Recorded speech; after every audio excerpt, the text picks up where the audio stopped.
因为红星电器的生产规模需要进一步的扩大，这样的话，设备采购以及流动资金我们都需要补足。其实我们可以借助社军投资的一个营销渠道。讨论半天了，休息一下吧。休息一下吧，现在2点半，我们3点钟继续。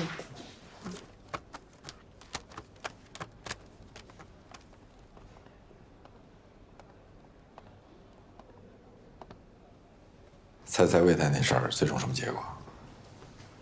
什么结果？进拘留所了，拘留半个月。这么严重吗？听说是魏国强在背后推波助澜，否则也不会拘留那么久。这种人我真是更看不起他了。魏太太再怎么样，也是他的妻子，他能够这么做，这个人心狠到什么程度？完全赞同。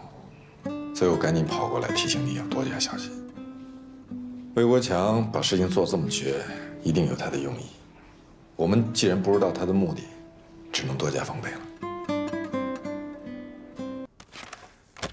好了，我这边没什么问题了。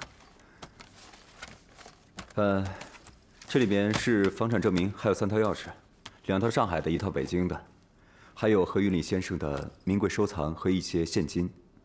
如果你有时间的话，抽空过目一下吧。好，谢谢。我这边没什么问题了。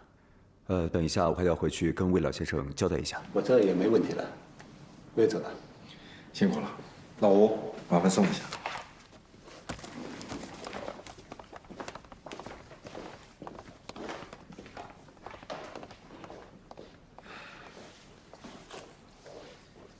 本来呢，还担心魏国强坑你，现在看来未必。这些细碎到啰嗦的东西，如果他真的有意昧下，恐怕很难有人能够看得出来。所以，如果他是为了这份遗产，没必要这么大费周折。的确。可他这什么意思呢？不管了，不管他是真的要向你补偿也好，赎罪也罢，反正这些东西现在都已经属于你了。以后你离他远一点。还有，魏太那边我已经派人盯着了，免得他以后继续骚扰你。好。其实魏国强怎么想不重要，他太太怎么想更不重要。我希望这件事情就到此为止。我不会，也更加不想跟他们有任何的纠葛。那就好。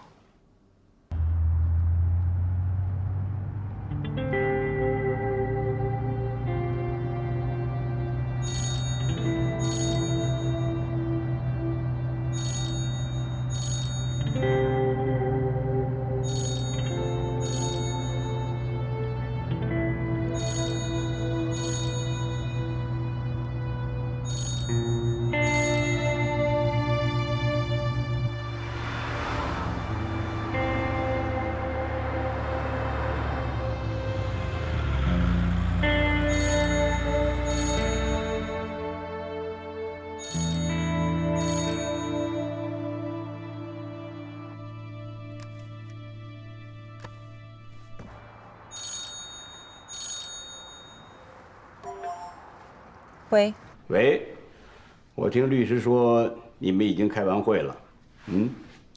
那3套房子的钥匙你拿到了吧？房产证啊，得等过户之后才能交给你。我跟你说明一下，3套房子的钥匙呢，我只拿了北京那户的1份钥匙，因为很多收藏还有字画作品呢都在那个房间里，我先替你看管着。当然，北京的安保工作做得也很好。但是日久天长，大家都知道那个房子没有人住，难保会有人铤而走险。我呢，希望你能够尽快的把这些东西转移到上海的房子里，运输呢我来帮你安排，这样呢也便于你就近管理。还有啊，你抽时间抓紧去看看上海那个房子，看看需要安装哪些安保措施，这算是第一件事。还有，请问你的动机是什么？动机？安迪，东西转移到你那里，不是更方便你脱离跟我的联系吗？你问的是不是关于这方面的动机？这个解释不合逻辑。你完全可以留1套上海的备用钥匙，把所有东西都转移好，再移交给我。好，好，你驳得很精彩。第一，那就按照你说的去解决。那么第二条呢，就是有关交通肇事那个案子，人已经保出来了，等着进一步的审理。但是据说他不愿意承认 DNA 鉴定的结果，出来以后正在抓紧活动。安迪，我提醒你，最近一段时间要特别注意安全，毕竟这份遗产的数额不小。没有几个人甘心面对失去。请问一下，你的太太之前赡养过何老先生吗？如果有，什么程度？我可以考虑馈赠部分遗产给他。不，没有必要，因为最早呢，老先生只是住在教工宿舍，探访和照顾等一些事情呢，都是我一个人去做的。毕竟你是远亲，人家没有赡养义务，是吧？你有心公平合理地对待我的前妻，这很好，但是目前来看没有必要，因为大家活得都很好，不需要砍你什么油。我有分寸。如果以后呢，哪一天有了变故，等有机会，我希望你能够想起今天我们的对话。世事难料得很，安迪，毕竟你还年轻，还有更多的出路。最后一个问题，有什么方法能够约束你太太对我的侵害？遗产问题已经结束了，离婚是你们两个之间的事情。我希望她不要再来骚扰我。我一直在努力地去做，但是很可惜，她的情绪太过激动，没有办法。安迪，你还没有吃饭吧？别假装关心我，我不需要。没事的话，我挂了。